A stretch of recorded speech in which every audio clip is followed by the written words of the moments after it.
La prédica de esta tarde se titula Él se humilló a sí mismo. En un mundo, una sociedad y también una iglesia moderna, en las que las palabras éxito, relevancia, influencia, prosperidad, reconocimiento, cumple tus sueños, cumple tus metas, todas ellas sin ninguna base bíblica, por cierto. Yo le quiero hablar de que Él se humilló a sí mismo. Y le voy a invitar a que se ponga de pie para leer Filipenses 2, del 5 al 8. Póngase de pie para leer la palabra de Dios.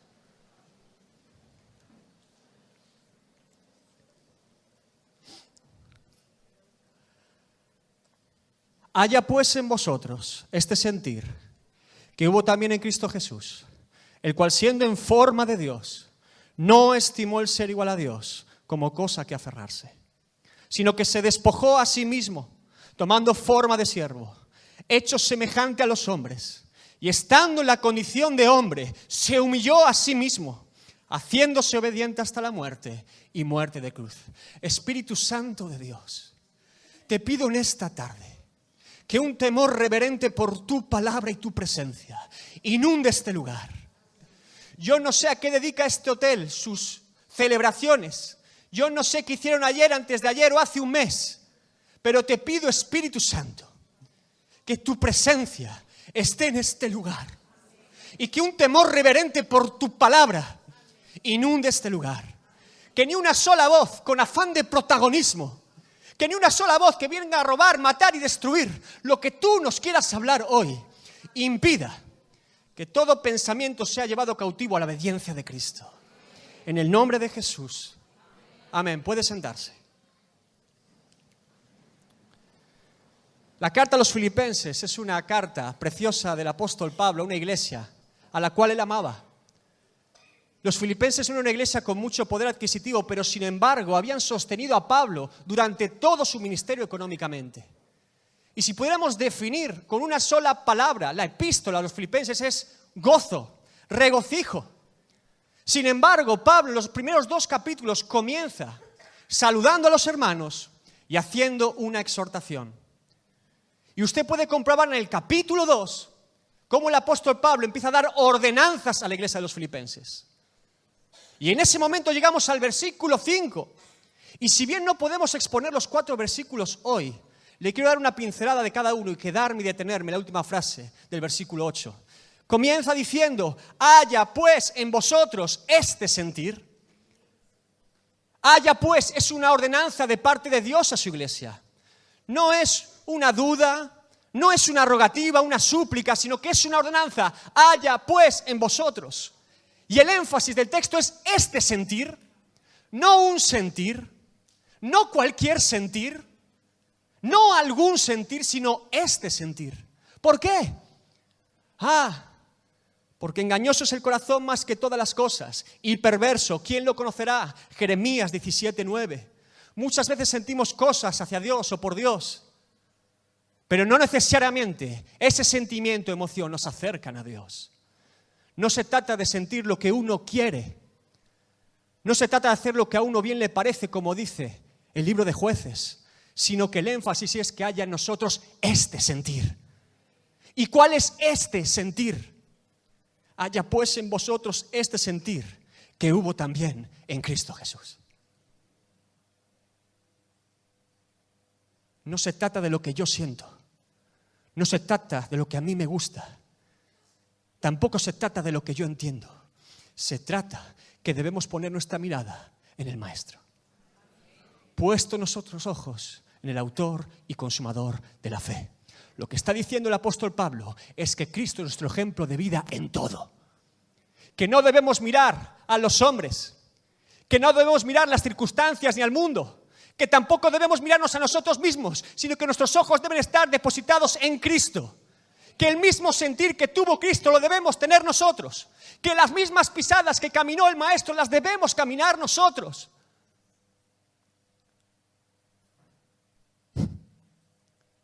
A veces pensamos y decimos, Cristo hizo la obra y por lo tanto yo no tengo que hacer nada. Cuidado.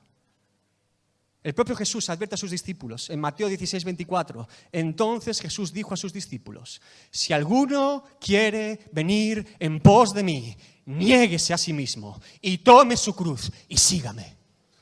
Nosotros no tenemos la capacidad de salvarnos por nosotros mismos, tampoco la facultad de transformar una vida, pero es nuestra responsabilidad negarnos a nosotros mismos, tomar nuestra cruz y seguir al Maestro.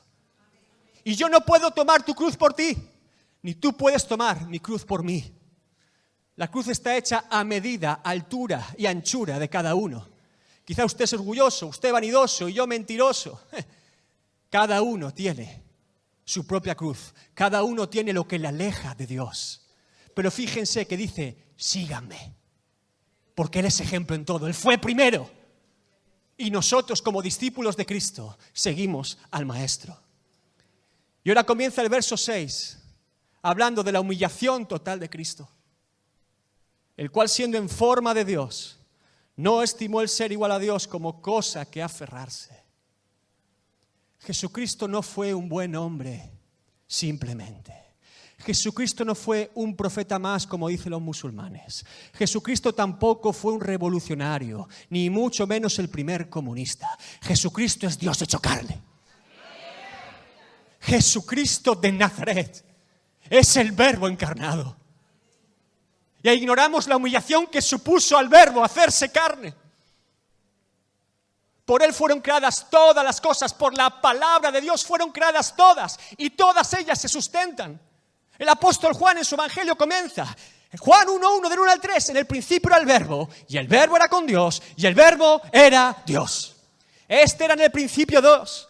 Todas las cosas por Él fueron hechas, y sin Él nada de lo que ha sido hecho fue hecho. El escritor de Hebreos comienza su epístola: Dios, habiendo hablado muchas veces y de muchas maneras en otro tiempo a los padres por los profetas, en estos postreros días, nos ha hablado por el Hijo, a quien constituyó heredero de todo, y por quien asimismo hizo el universo, el cual, siendo el resplandor de su gloria y la imagen misma de su sustancia, y quien sustenta todas las cosas con la palabra de su poder, habiendo efectuado la purificación de nuestros pecados por medio de sí mismo, se sentó a la diestra de la majestad en las alturas. Todo fue creado por Cristo y a través de Cristo, el Verbo, la palabra de Dios. Y encontramos en Juan 1:14, y aquel Verbo fue hecho carne y habitó entre nosotros. Uf. ¡Qué gran humillación! Y el verso 7 continúa, el cual, siendo en forma de Dios, no estimó el ser igual a Dios como cosa que aferrarse, sino que se despojó de sí mismo, tomando forma de siervo, hecho semejante a los hombres. ¿Por qué Jesús no vino como un ángel o un ser espiritual superior? ¿Acaso no tenemos cristofanías en el Antiguo Testamento de que el ángel de Jehová es el Verbo preencarnado? ¿Por qué no vino como ángel? ¿Por qué se humilló tanto y vino como hombre? Éxodo 23, 20 al 21. He aquí yo envío mi ángel delante de ti para que te guarde en el camino y te introduzca en el lugar que yo he preparado. Guárdate delante de él y oye su voz. No le seas rebelde, porque él no perdonará vuestra rebelión, porque mi nombre está en él, Cristo. Salmos 34, 7 al 8. El ángel de Jehová acampa alrededor de los que le temen y los defiende. Gustad y ved que es bueno Jehová. Dichoso el hombre que confía en él, Cristo. Pero vino como hombre. ¿Por qué? Porque Jesucristo, el Verbo hecho carne, no vino al mundo a salvar unos ángeles. Vino al mundo a salvar al ser humano.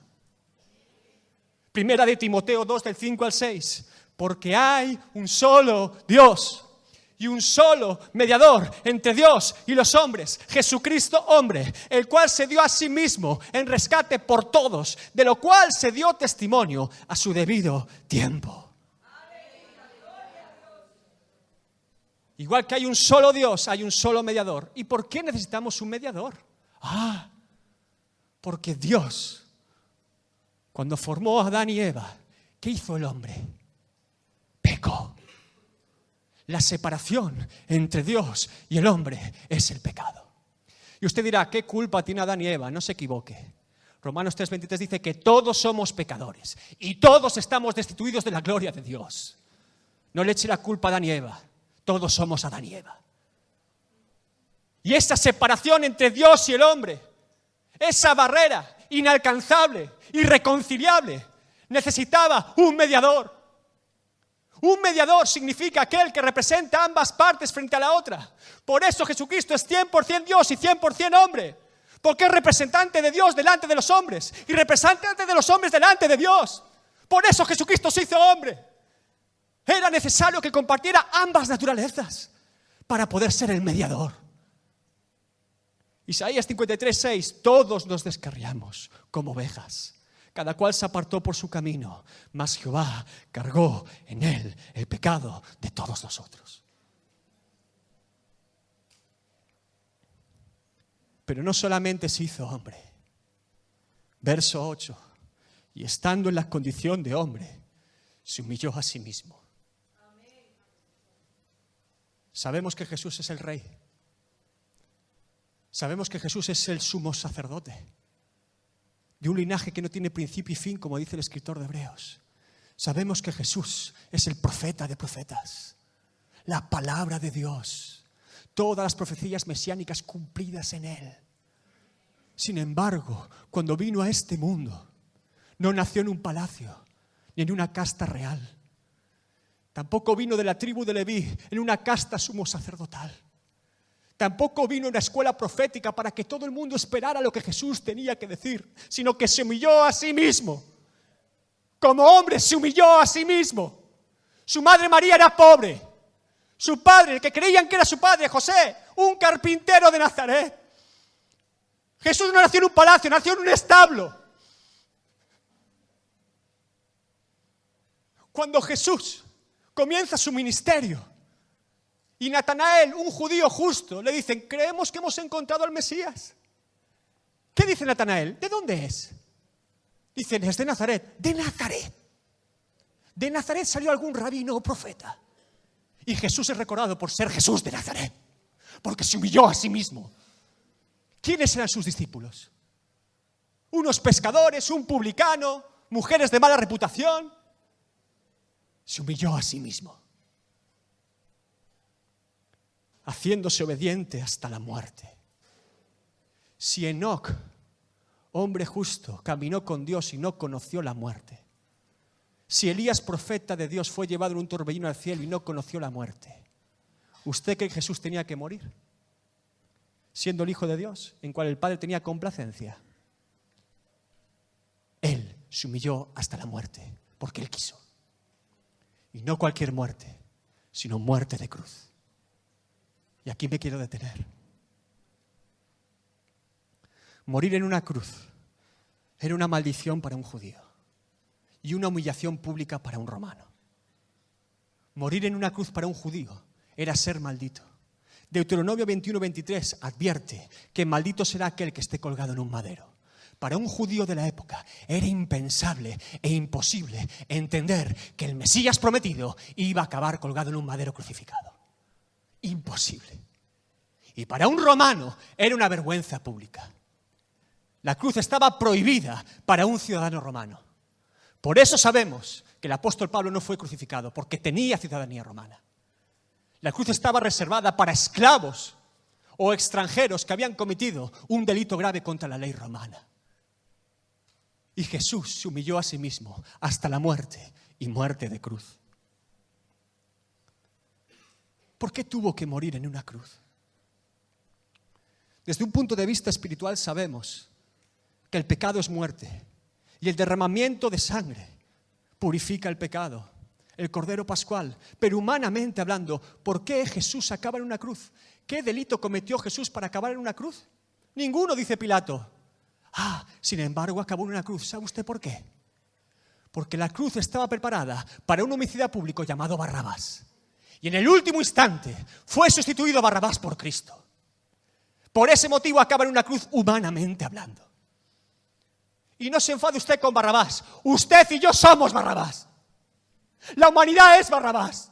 Y en el último instante, Cristo ocupó nuestro lugar. Esa es la verdad. del Evangelio.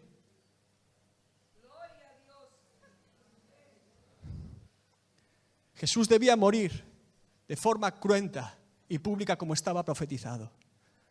Pero fíjese lo que dice el texto. Hemos hablado de todo el componente humano que mueve a la cruz. Judas lo entrega por 30 monedas de plata, el precio de un esclavo. Los religiosos judíos están celosos contra él, pero el texto no dice que unos hombres lo humillaron.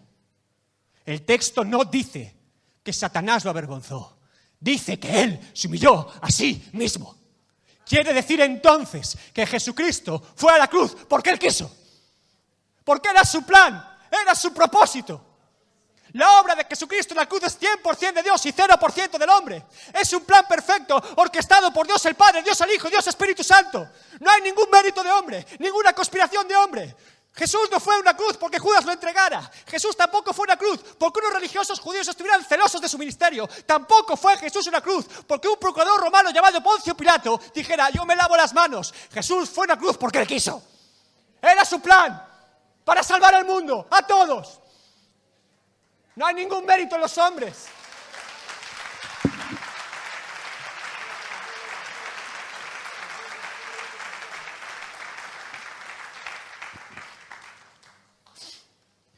Y sé que alguno está pensando: no. Pero entonces, ¿quieres decir que Jesús no fue un mártir? No. Él se entregó. Primera de Juan 4:10. En esto consiste el amor. No en que nosotros hayamos amado a Dios, sino en que Él nos amó a nosotros y envió a su Hijo en propiciación por nuestros pecados. Pero entonces, la oración en Getsemaní, Él dijo: pasa de mí esta copa, pero no se haga mi voluntad. Cuidado. Tenemos una idea distorsionada, humanista y religiosa de Jesucristo en Getsemaní. Le hago una pregunta. ¿Quién advierte a sus discípulos antes de llegar a Jerusalén que iba a ser ajusticiado por las autoridades? ¿Quién se lo advierte? Jesús, en varias ocasiones antes de llegar a Jerusalén. ¿Quién es el que advierte a sus discípulos que en medio de ellos hay un traidor? Jesús. ¿Acaso no sabes que es Judas? Si se lo dice en la cara, le dice: haz pronto lo que tienes que hacer. ¿Acaso no es Jesús en Mateo 10 el que le dice a sus discípulos que cuando los persigan en causa de su nombre no tengan miedo? Que van a ser apresados, encarcelados, muertos, y que el Espíritu Santo dará palabras en ellos para dar testimonio de su fe en Jesucristo.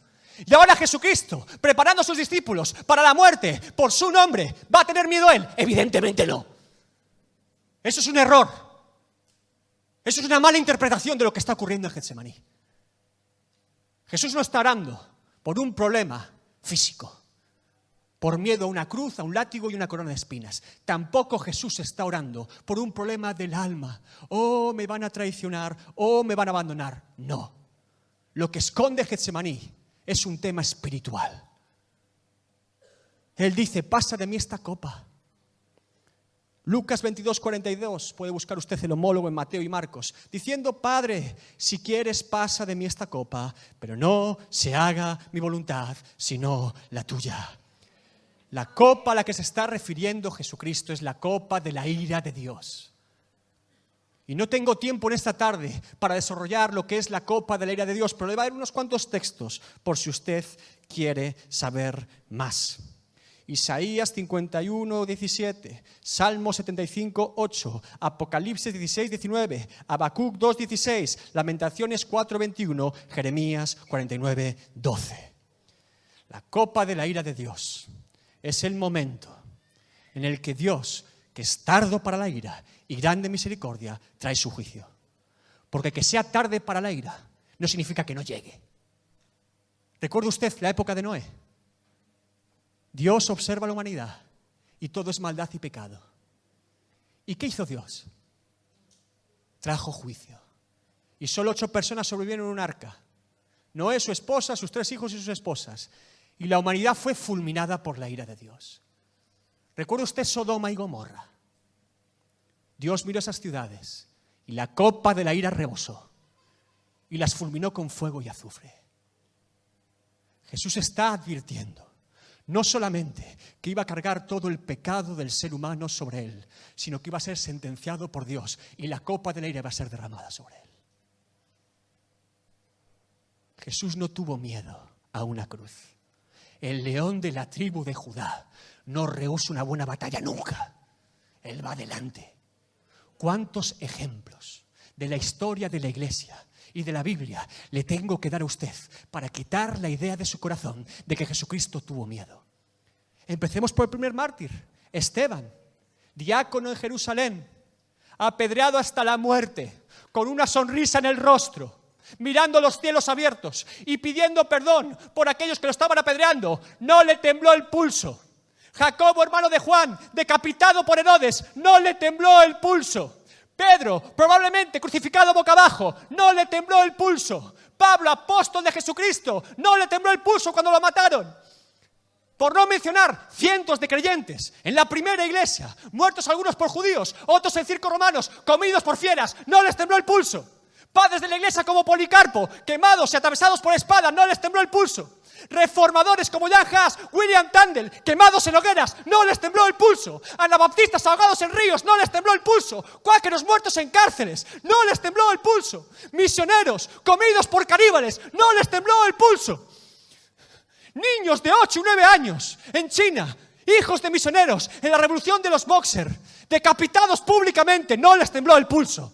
Por no mencionar Hebreos 11, 36. Otros experimentaron vituperios y azotes, y a más de esto, prisiones y cárceles. Fueron apedreados, aserrados, puestos a prueba, muertos a filo de espada. Anduvieron de acá para allá cubiertos de pieles de ovejas y de cabras pobres, angustiados, maltratados, de los cuales el mundo no era digno, errando por los desiertos, por los montes, por las cuevas y por las cavernas de la tierra. No les tembló el pulso por su fe en Jesucristo. Y ahora Jesucristo, autor y consumador de la fe, ¿le tembla el pulso por una cruz? ¡No!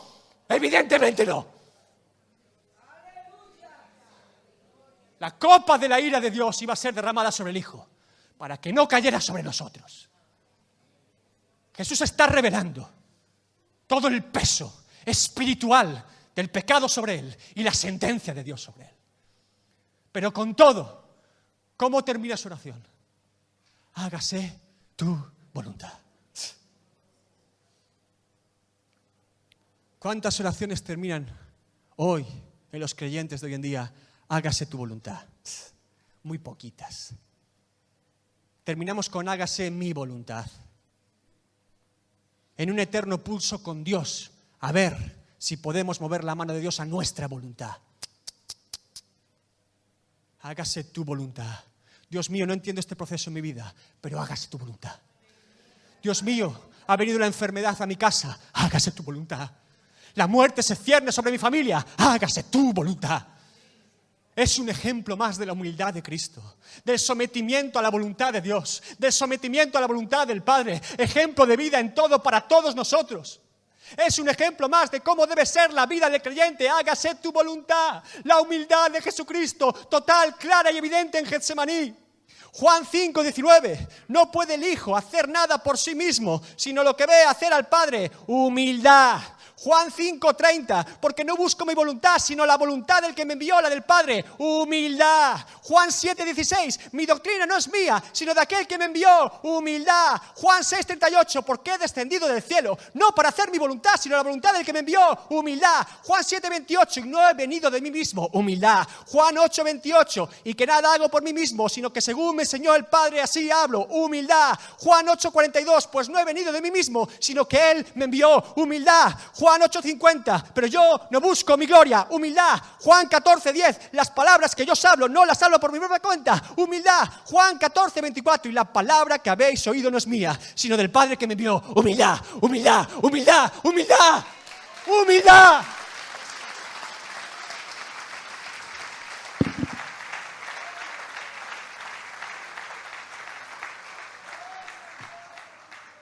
Humildad. Y a nada que nos sale algo bien. Y a nada que creemos que Dios está en el asunto, vamos por el camino del orgullo, de la soberbia, de la vanidad. Jesucristo humillándose a sí mismo y nosotros por el camino del orgullo. Que Dios tenga misericordia. humildad. Jesús se levanta en Getsemaní con toda la unción del cielo, determinado a hacer su plan. Nadie lo puede parar y nadie lo paró, ni el infierno mismo pudo. Por eso en Juan 18, del 4 al 8, el apóstol Juan dice: pero Jesús, sabiendo todas las cosas que le habían de sobrevenir, todas las cosas que le iban a acontecer, se adelantó. Fue de cara. El león de la tribu de Judá fue de cara. No se escondió, se adelantó. Y les dijo: ¿a quién buscáis? Le respondieron: a Jesús Nazareno. Jesús dijo: yo soy. Y estaba también con ellos Judas, el que lo entregaba. Cuando les dijo: yo soy, retrocedieron y cayeron en tierra. Volvió pues a preguntarles: ¿a quién buscáis? Y ellos dijeron: a Jesús Nazareno. Respondió Jesús: os he dicho que yo soy. Pues si me buscáis a mí, dejad ir a estos. ¿Usted cree que Jesucristo de Nazaret, desde Getsemaní hasta el consumado no está controlando la situación? Pero si con solo pronunciar yo soy, caen en tierra. Los perseguidores, vino una multitud a por un hombre, y solo pronunciando, ungido de parte de Dios, yo soy, caen a tierra. ¿Y después qué ocurre? Llega Pedro, le corta la oreja a Malco, empieza una revuelta, Jesús calma ambas partes, toma la oreja, sana a Malco, todos están alucinando. ¿Y qué dice? Juan 18:11. Jesús entonces dijo a Pedro: mete tu espada en la vaina, la copa que el Padre me ha dado no la he de beber. ¡Ja! Jesús determinado a hacer la obra en la cruz. Nuestro Señor y Salvador, ejemplo en todo. Y a veces escucho por ahí: pobre Jesús, traicionado, abandonado. Jamás he conocido un ser humano que aceptara a Jesús por pena y lo reconociera como su Señor y Salvador. A Jesús no se le acepta por pena. A Jesús se le acepta rendidos de corazón y humildes, sabiendo que es nuestro Señor y Salvador. No tenga usted pena de Jesús. Tenga usted pena de usted y de mí.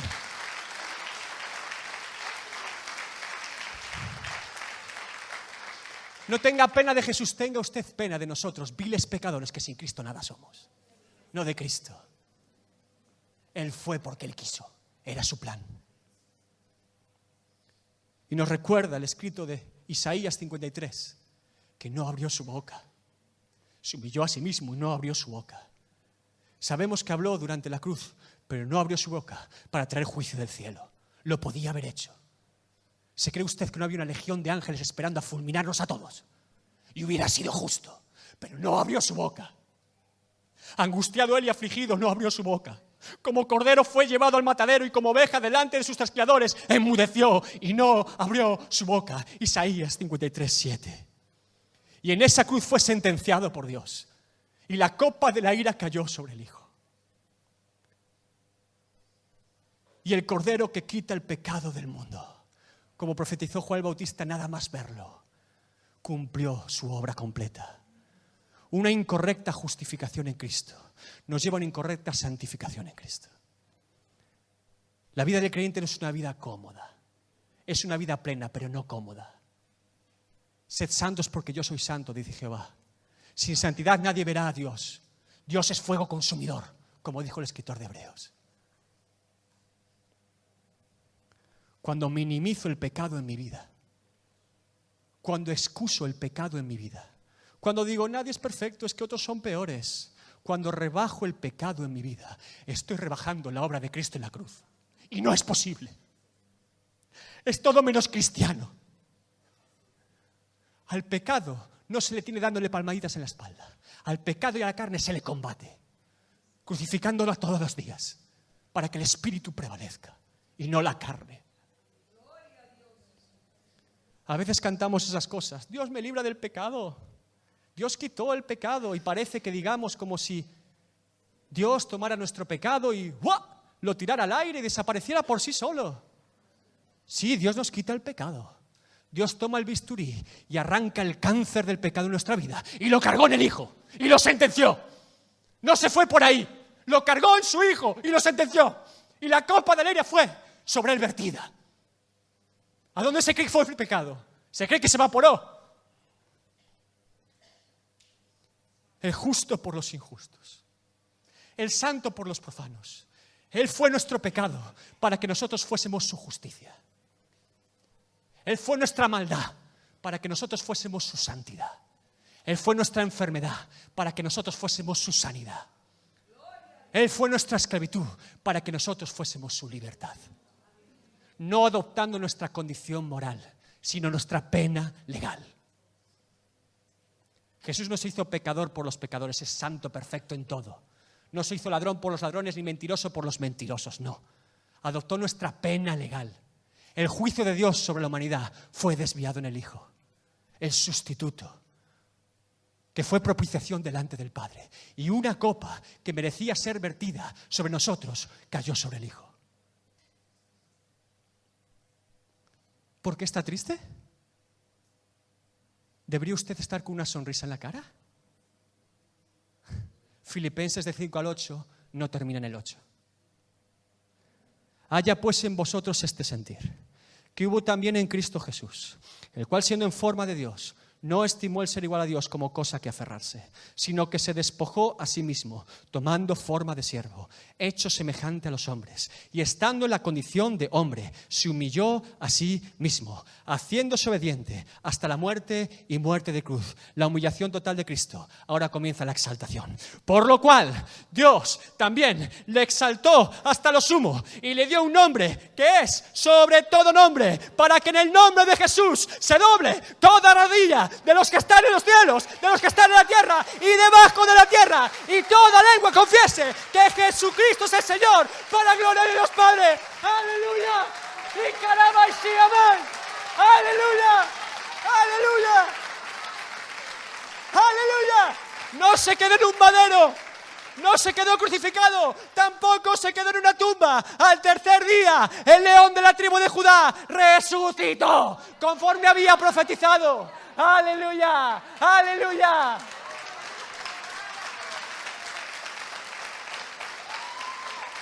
Lo que era una vergüenza para el hombre, lo que era maldición para el hombre, para el que cree es victoria. Para el que cree es libertad. Para el que cree es poder de Dios. Oh, Dios mío. Locura para el que no cree, pero poder de Dios para el que cree. ¿Dónde está, oh muerte, tu aguijón? ¿Dónde está, oh sepulcro, tu victoria? Jesucristo de Nazaret te ganó en tu propia casa. Miró la muerte de cara y la muerte se tuvo que postrar. La partió al medio. ¡Aleluya! ¡Vida en Cristo! ¡Vida en Cristo! ¡Aleluya! Tomó los principados, tomó las potestades, tomó las huestes de las tinieblas, tomó a los demonios, tomó la enfermedad, tomó todo el pecado, la maldad, la ira, el orgullo, la vanidad del ser humano, tomó a la muerte misma y las exhibió públicamente, triunfando sobre ellos en la cruz del Calvario. ¡Aleluya! ¡Aleluya! ¡Solo Cristo! ¡Solo Cristo! El acta de los decretos que nos era contraria. Culpable, culpable, culpable, culpable, culpables de odiar a Dios, culpables de andar en nuestros delitos y pecados, culpables por la eternidad del fuego eterno. La clavó en un madero y nos dio vida, vida y vida en abundancia. No más muerte, vida en Cristo.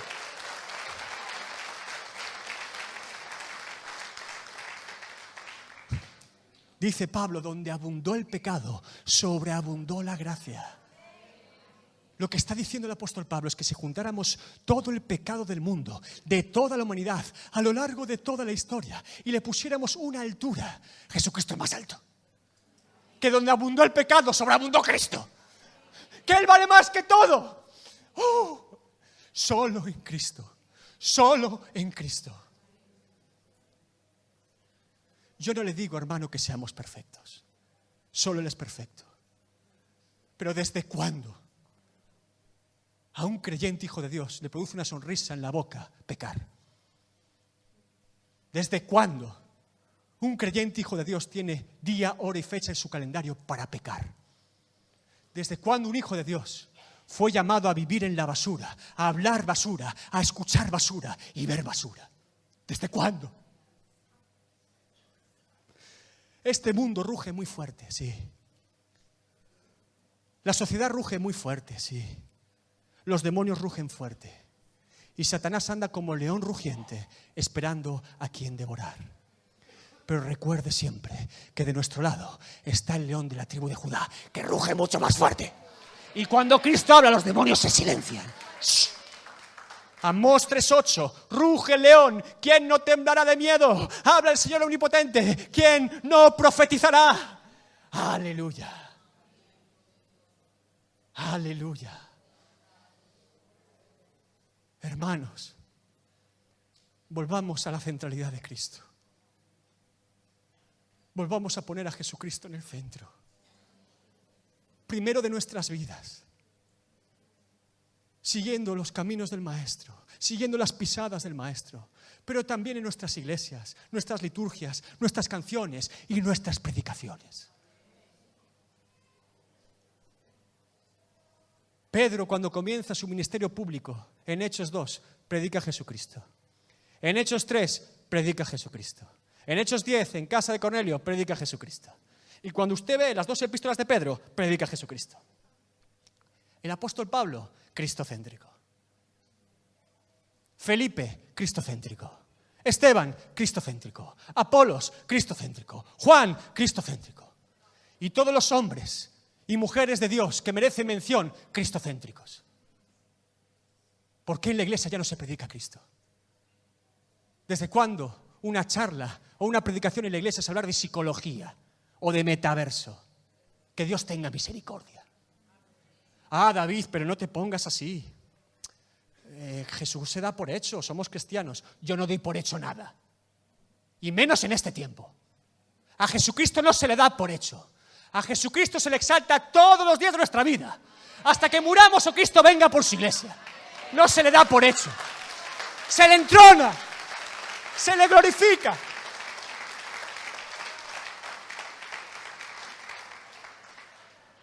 Míreme. Usted no necesita un psicólogo, ni tampoco un médico, ni tampoco un filósofo, ni un político, y mucho menos un charlatán. Usted y yo lo que necesitamos es que Jesucristo sea el Señor y Salvador de nuestras vidas, todos los días de nuestra vida. Eso es lo que el ser humano necesita. Porque si algo revela la palabra de Dios, es que el ser humano no se puede autoayudar. Por eso vino Cristo, evidentemente. Porque aunque esté pobre, enfermo y moribundo, no me falta de nada si tengo a Cristo. Y si tengo todo el oro y la plata del mundo, mucha familia y mucha salud, y no tengo a Cristo, no tengo nada. Ese es el Evangelio. Algunos están diciendo, uy, vaya, día de Pentecostés, no ha hablado del Espíritu Santo.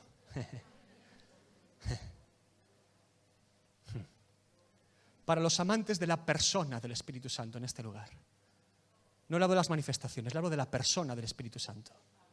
Para los amantes de la persona del Espíritu Santo, están todos muy contentos. Porque se está glorificando a Cristo. ¿Qué dijo Jesús acerca de la operación principal del Espíritu Santo sobre el hombre? Juan 16, 13, 14. Pero cuando venga el Espíritu de verdad, Él os guiará a toda la verdad.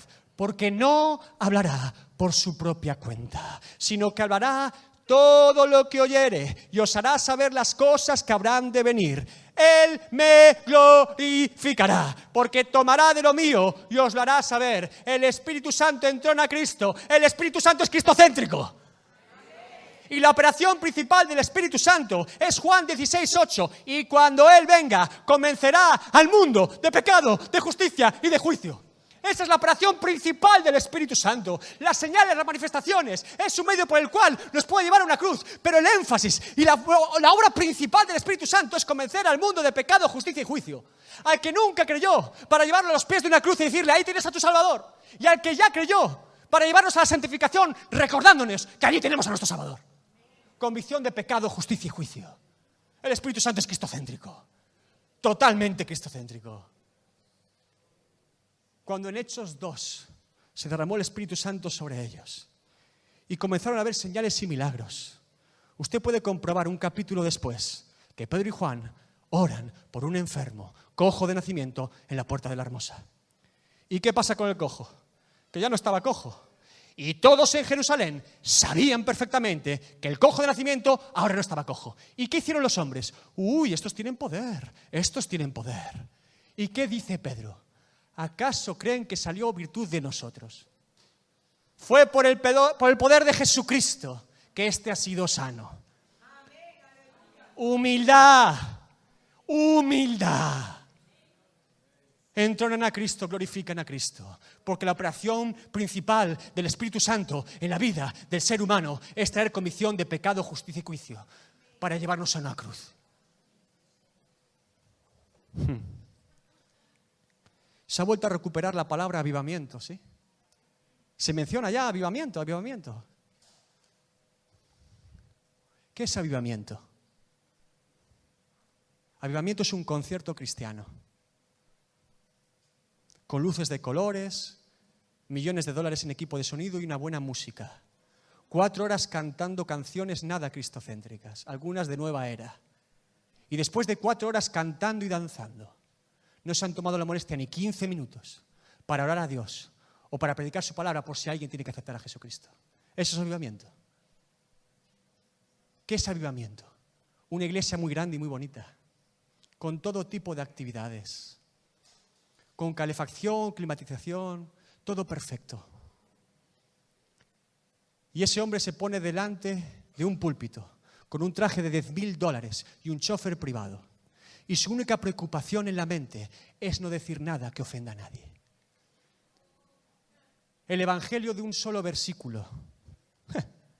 El evangelio de una sola hoja, mal interpretada y torcida, evidentemente. Y a este paso, tal y como va la sociedad, no podrán ni abrir la Biblia, que es lo que ya está pasando.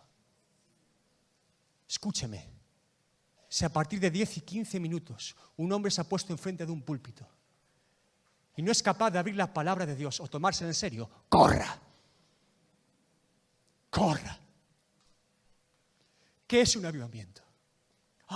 Un avivamiento es que las autoridades públicas y políticos nos lleven a una mesa redonda para hablar de nuestra moral y ética cristiana. A Jesucristo lo quisieron hacer rey y dijo que no. Jesucristo no vino a hacer política. ¿Por qué su iglesia hace política?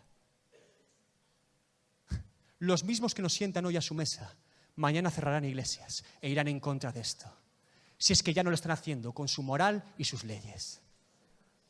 Y si no, lea la palabra y compruebe los tiempos finales. Entonces, ¿qué es avivamiento? Tenemos el modelo bíblico de avivamiento. Hechos 2, día de Pentecostés. Y empiezan a ver a 120 y dice en Jerusalén, uy, estos están un poco locos. Estos están borrachos. ¿Y qué responde Pedro? No están borrachos. Este es el cumplimiento de la profecía del profeta Joel. ¿Sí? Y en los postreros días derramaré de mi espíritu. ¿Vamos a la profecía de Joel entonces? Joel 2, 28 al 29. ¿Qué dice la profecía de Joel? Y después de esto, derramaré de mi espíritu sobre toda carne, y profetizarán vuestros hijos y vuestras hijas, vuestros ancianos soñarán sueños, y vuestros jóvenes verán visiones, y también sobre los siervos y sobre las siervas derramaré mi espíritu en aquellos días. ¿Ha notado cómo comienza el texto? Y después de esto, quiere decir que ocurrió algo antes para que viniera el derramamiento del espíritu. Dice después de esto, algo ha tenido que pasar antes para que ocurra el derramamiento del Espíritu. ¿Y qué es lo que ha pasado antes? Subamos unos cuantos versículos a Joel 2, 12 al 17. Y esto es lo que pasó antes para que el Espíritu pueda ser derramado. Por eso pues, ahora dice Jehová, convertíos a mí con todo vuestro corazón, con ayuno y lloro y lamento. Rasgad vuestro corazón y no vuestros vestidos y convertíos a Jehová vuestro Dios, porque misericordioso es y clemente, tardo para la ira y grande misericordia, y que se duele del castigo. ¿Quién sabe si volverá y se arrepentirá y dejará bendición tras de él? Esto es ofrenda y libación para Jehová vuestro Dios. Tocad trompeta en Sión, proclamad ayuno, convocad asamblea, reunid al pueblo, santificad la reunión, juntad a los ancianos, congregad a los niños y a los que maman, salga de su cámara el novio y de su tálamo la novia. Entre la entrada y el altar lloren los sacerdotes ministros de Jehová y digan, perdona, oh Dios, a tu pueblo, y no entregues el oprobio de tu heredad, para que las naciones se enseñoreen de ella, porque han de decir entre los pueblos, ¿dónde está su Dios? Para el derramamiento del Espíritu tiene que ocurrir algo antes. ¿Y qué es? Arrepentimiento. Primero del pueblo de Dios, de su iglesia, para que esa convicción de pecado vaya a la calle. Avivamiento es arrepentimiento. Avivamiento es convicción de pecado. Avivamiento es santidad. Avivamiento es consagración a Dios. Avivamiento es tomar nuestra cruz todos los días. Avivamiento es estar juntamente crucificados con Cristo, porque ya no vivimos nosotros, sino Él vive en nosotros. Eso es avivamiento.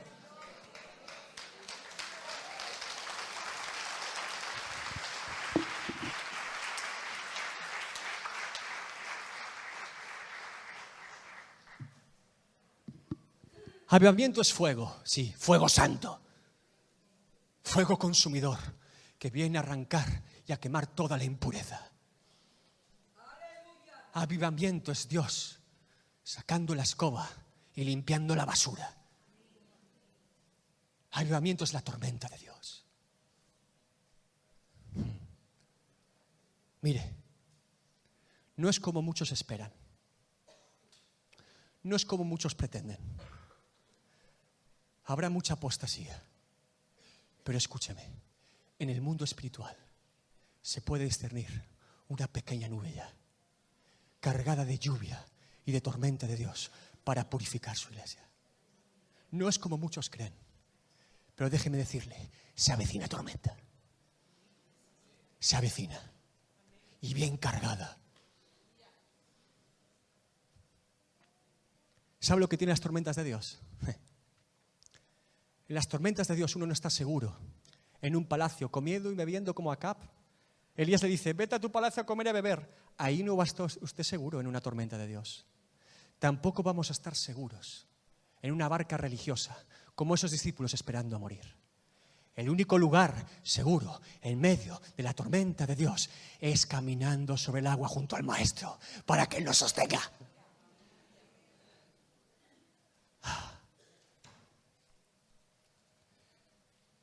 Mire, yo quiero hacer un llamado hoy. Un llamado al altar.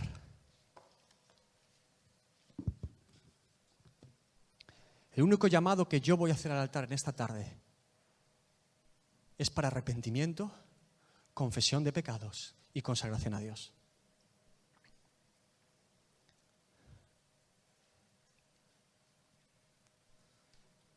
Si usted no está dispuesto a lo que usted cree que puede ser una humillación pública, de venir aquí reconociéndose pecador, este llamado no es para usted. Si usted no está dispuesto a dejar todas las cosas atrás para no volver a salir por esa puerta y ser el mismo que hoy, este llamado tampoco es para usted. Ahora bien, déjeme decirle de parte de Dios que yo vine esta tarde para que ni un solo ídolo quede en pie, para que ningún manto babilónico quede guardado en una tienda. Si usted está dispuesto, Dios está dispuesto. Como en los tiempos de Josías, ni un ídolo en pie. Recuerde lo que es un llamado al altar. Hay dos opciones en un llamado al altar: que usted salga o que no salga. Y no es mejor ni peor creyente por salir o no. Ahora bien, si usted sale y viene al altar, no se preocupe si oran por usted o no. Usted se está presentando delante de Dios. No se enfoque si ora uno, ora el otro, olvídese de eso. Y si usted no sale, le pido por respeto y reverencia a Dios y a sus hermanos que se quede en una actitud de oración. Puede ponerse de rodillas, puede ponerse sentado o puede quedarse de pie. Pero solo hay dos opciones, no hay una tercera de observador. Esto no es un espectáculo. Esto es un llamado al altar de compromiso y santificación a Dios. Y muy importante, es un llamado libre. No le permito que obligue a una persona que está justo a usted a traerla aquí. Si su hijo no quiere salir, que no salga. Y si quiere salir, que salga porque él quiere. ¿Qué se cree que va a funcionar aquí? Esto no es llevar a un niño a un curandero. Esto es la libertad que Dios nos da para presentarnos delante de Él. Deje que tome su propia decisión por Cristo. Y usted verá la mano de Dios sobre ellos. En libertad. Si usted ha entendido las pautas que le acabo de dar, le voy a invitar a que se ponga de pie en esta tarde.